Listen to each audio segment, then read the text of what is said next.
প্রায় ২০ ঘন্টারও বেশি সময় ধরে স্থবির হয়ে রয়েছে ঢাকা চট্টগ্রাম মহাসড়ক, যেখানে গাড়িগুলোর চাকা এই ২০ ঘন্টায় এক চুলও নড়েনি।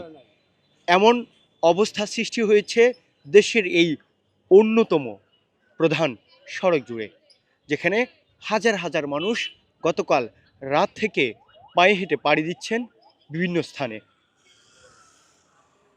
যারা ঢাকা থেকে চট্টগ্রাম সহ দেশের বিভিন্ন স্থানে যেতে চাচ্ছেন, তারা দীর্ঘ সময় যানজটে থেকে এখন বাধ্য হয়ে পায়ে হেঁটে গন্তব্যে যাওয়ার চেষ্টা করছেন।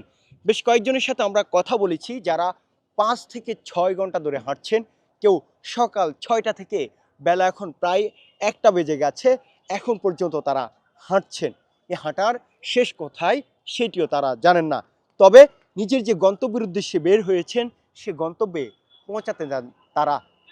সম্প্রতি সময়ে ফেনী সহ দেশের বিভিন্ন স্থানে যে বন্যা হয়েছে, ফলে ঢাকা চট্টগ্রামের যে মহাসড়ক রয়েছে সেই মহাসড়কে পানি উঠে যায়, আর তার ফলে বন্ধ হয়ে যায় ঢাকা চট্টগ্রাম মহাসড়ক। সেই গতকাল বিকেল ৩টার পর থেকে বেলা এখন প্রায় ১টা পেরিয়ে গেলেও এখন পর্যন্ত এই মহাসড়ক বন্ধ রয়েছে পুরোপুরি। যারা ঢাকায় আসতে চাচ্ছেন এবং ঢাকা থেকে দেশের বিভিন্ন স্থানে যেতে চাচ্ছেন, তাদের কোনোভাবেই এই মহাসড়ক ব্যবহার করতে পারছেন না। ফলে এইখানকার জনজীবন একরকম স্থবির হয়ে পড়ে রয়েছে, এমনটি কিন্তু বলা যায়।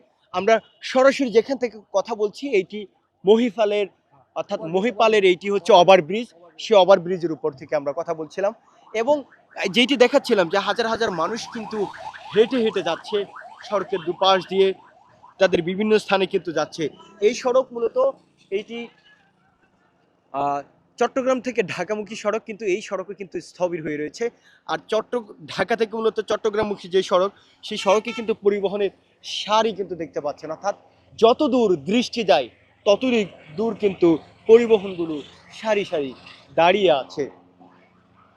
আমরা দেখছি যে ফেনীর এইসব এলাকায় ত্রাণ বিতরণে সেনাবাহিনী, নৌবাহিনী, র্যাব সহ অন্যান্য সংস্থাগুলি কাজ করছে। তাদের হেলিকপ্টার কিন্তু আকাশে একের পর এক দেখা যাচ্ছে। কিন্তু এই যে মহাসড়ক দীর্ঘ ২০ ঘন্টার বেশি সময়, প্রায় ২৪ ঘন্টা হতে চলছে, সে সময় পর্যন্ত বন্ধ রয়েছে, সেটির সুরাহা এখন পর্যন্ত হয়নি।